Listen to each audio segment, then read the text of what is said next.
Okay, hello, ladies and gentlemen. Now, today we're going to look at a piece, that needs no introduction.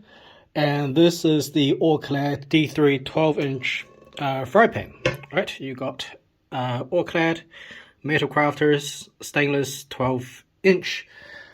Now, a lot of reviews, just first of all, I got this off the secondhand marketplace again in New Zealand. I was quite lucky to find it at a reasonable price, so I decided to just buy it and test it and just do a quick review on it. So in this video, we're gonna just take a look at this pan, do a quick cooking test or a couple of quick cooking tests. And I will be doing a separate video where I compare this pan with the Demeyere Proline in a bit more detail. Okay, but today we're mostly gonna focus on this one here. Now, if you look at a lot of reviews, like online on YouTube, America's Test Kitchen, for example, they will say that this is the best all-around skillet, and they could be right. I mean, personally, it's not my pan of choice, but for a lot of people, I imagine this would be a good choice. So I like to think of this pan as kind of like the Homer Simpson of frying pans, right? It's a pan for the everyman. It's a pan for everybody. So, if you want a pan that's roughly this size, 12-inch, from a very reputable manufacturer, if you want a pan that's good quality, long-lasting, durable, if you want a pan that's fully cladded, and also quite importantly, if you want a pan that's lightweight, not too expensive, not cheap, but also not too expensive, then this pan, could be for you. So it had a bit of, when I got it, it had a bit of oil stains, but I cleaned it with a barkeeper's friend, and now I got it looking like it's almost brand new. And that's the thing with good stainless steel cookware. You can never achieve this with non-stick cookware. With a stainless steel pan, if you look after it, don't do anything stupid like abuse it, and clean it on a regular basis, you can always get it looking like brand new, or almost like brand new, regardless of how old the pan actually is. Okay, so before I talk about anything else, I just want to talk about a couple of things that I don't like about All-Clad, and that's not to say I don't like All-Clad as a brand. It's just a couple of things, a couple of dislikes or frustrations that I have with All-Clad, that I'll talk about them quickly right now. So again, it's not I don't like All-Clad. I do like All-Clad. It's just a couple of things that I find a little bit frustrating. So first of all, it's their marketing. They are still marketing themselves as if they are the only company using this roll bonding process to make fully clad cookware. But the reality is, as we all know, these days there are literally so many companies that do the same thing. And a lot of these companies like Meson, Tremontina, Goldilocks, or whatever other brand, they are Cuisinart also, for example, they are selling these pans at much more competitive prices, and their product are built to a quality that's no less than the quality of All-Clad. So to me, All-Clad is really, leveraging on their brand name and recognition and legacy and history to sell their pans at above average prices. And these competitive products, 3-ply, 5-ply, they all going to perform very similar or even the same. You buy a Goldilocks pan for half the price of the All-Clad pan, and trust me, you're not going to notice a difference in performance, and that's just to do with the properties of metal, right? If you put a piece of aluminium of the same thickness in between two layers of stainless steel, the thermal properties are going to be pretty much the same. There's nothing you can do as a manufacturer to make your pan, let's say, twice as conductive as somebody else's pan, if you're going to make it out of the same material. Okay. So the second thing that about All-Clad that I find a bit frustrating is that I don't find them to be a very innovative company. Now, innovative, it might not be the right word, because the last thing I want is for All-Clad or any other cookware company to come up with, say, nonsense features and bullshit gimmicks, which is what I always hate about cookware. So what I really mean is they are very conservative in their product design, and they don't seem to have the courage to really push the boundaries. And a perfect example is the D5 line, I think. Actually, let me just get that D5 right now, just be back in a sec. Okay, so with the D5, which is this one here, I think with the D5, All-Clad really missed a major opportunity to do something big. all they did with the D5 is to stick an extra layer of stainless steel in the middle. The pan is built almost exactly the same way. It looks exactly the same from the outside. The thickness is exactly the same at 2.5 millimeters. So there's, very little to really differentiate the D5 line to the D3 line. So you see a D3, you can see a layer of aluminum in the middle. And the D5, you can see there's I think you can see it. There's a layer of stainless steel in the middle. That's literally the only difference. Now, in a controlled test environment, yes, the D5 probably does heat up a little bit slower and maybe a little bit more evenly. That's in a controlled test environment. But in the real world, the difference is really hard and noticeable. And that's why most people just choose to buy the D3, because they really don't see the point of going to the D5 when, there's so little difference between the two product lines. Now, years ago, All-Clad had the D7 line, which had a much thicker build. I think it was 3.7 or 3.8 millimeters. And unfortunately, they discontinued that line. I read somewhere it was either because the sales was not up to their expectations, or they discontinued it because of the high production cost. But I wish they really kept that line, because the D7 line is really what I think the D5 line should have been. That would have really stood out from the D3 rather than being an almost identical product. I mean, okay, just look at the Demeyere Proline. Again, that's this one here. So when Demeyere decided to release a pen, look how thick this is. When Demeyere decided to release a pen that's almost 5 millimeters thick, I'm sure a lot of people within the company and outside the company strongly opposed it. They thought, it was crazy to release a pen that thick and that heavy, and nobody wanted a pen so thick and heavy. But look at how successful the Proline is now. Just going back to that Homer Simpson analogy, if this D3 is the Homer Simpson of frying pans, then I'm gonna say the Proline is like the Stewie Griffin, if you get that joke, of frying pans, right? Because this is really a standout product, just like how Stewie Griffin is like a breakout character on the show. So this pan really stands out above the rest. Okay, so let's take a good look around the pan. So that's end of my rant with All-Clad. So again, just like any other All-Clad product, most other All-Clad product, you have the cup-shaped handles. Not too comfortable, just like I said with the D5 in my previous video, but also not too uncomfortable. So I personally, for me, it's okay. I don't mind it. You've got rivets on the inside here. Like I said, 2.7 millimeters of thickness with a layer of aluminium in the middle.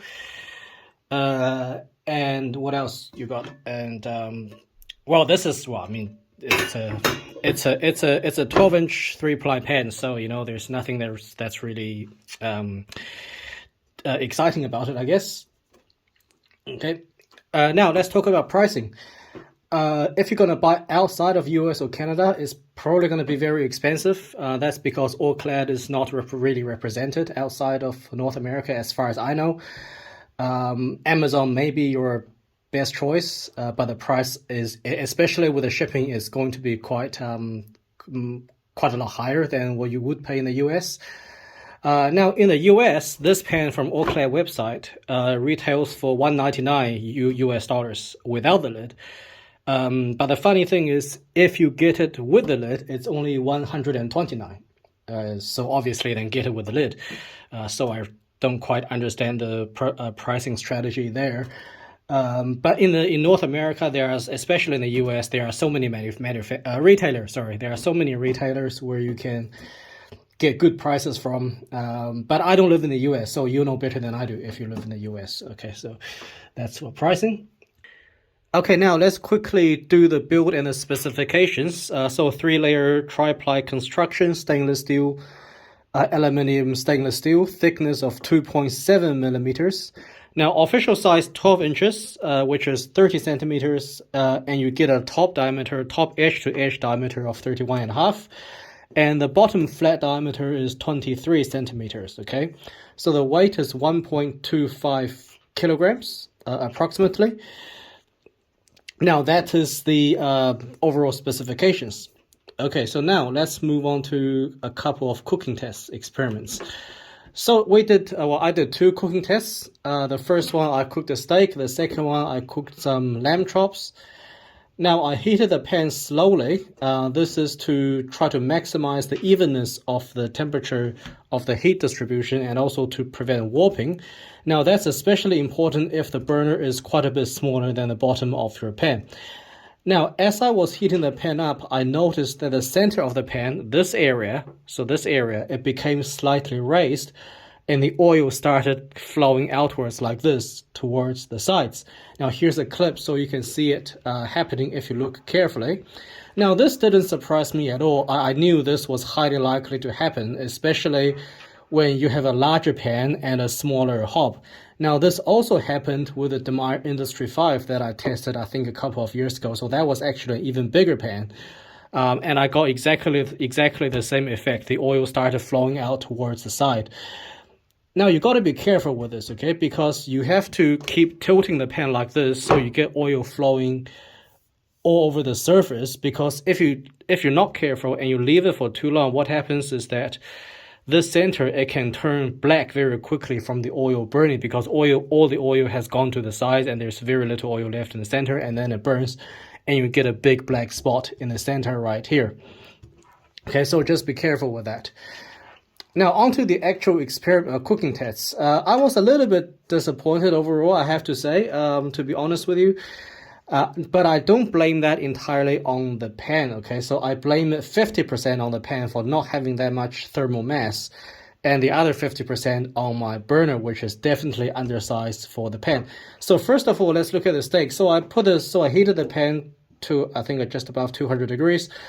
I put the steak in. Now listen to the sound. It's not as intense as I would like to hear, so I'll play the clip now.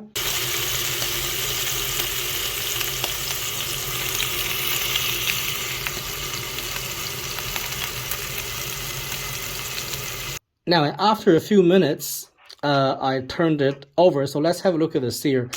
Now, half of it got seared nicely. The other half didn't quite get seared properly. So you can see clearly on the video here that a big part of the steak wasn't quite seared properly.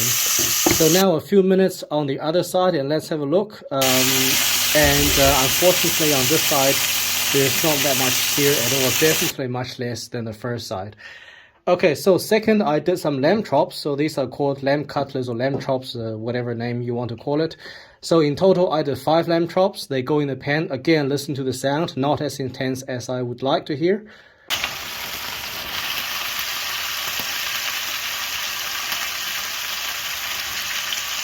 Okay, then I turn them over. So the 2 lamb chops near the middle got a fairly nice sear. The other near the edges didn't quite get a very good sear at all. And after a few minutes, let's turn them over, and as you can see, the other side, just like with the steak, it really wasn't able to get a very good sear, and that's with the heat cranked up to very hot. Okay, so that's the cooking experiment. In the next video or in an upcoming video, I will do a comparison between the D3 and the Proline, and I can tell you now that the Proline definitely does a much better job of searing on the same electric burner. Okay, so now on to what I dislike about the pan. So I already mentioned a couple of dislikes or frustrations that I have with the All-Clad brand.